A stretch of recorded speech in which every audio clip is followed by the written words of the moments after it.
Stel jou voor dat jy jou werk verloor sonder verstaan jou regte. Die definisie van ontslag is van kritieke belang vir die beskerming van werknemersregte kragtens die Wet op Arbeidsverhoudinge (WIF). Dit verseker duidelikheid en beskerming in diensbeëindigingsskenario's.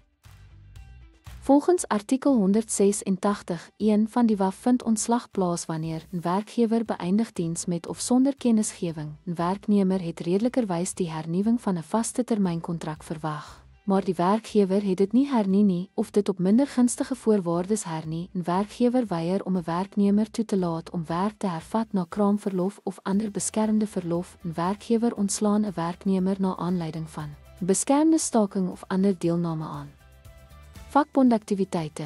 'n Werkgewer maak voortgesette indiensneming ondraaglik en dwing effektief bedanking af. Konstruktiewe ontslag. 'n Werknemer beëindig diens omdat die werkgewer strydig met hul verpligtinge opgetree het. Ten slotte bied die WRA 'n omvattende en inklusiewe definisie van ontslag, wat breë beskerming vir werknemers in verskeie ontslagscenario's verseker. Dankie dat u by ons aangesluit het.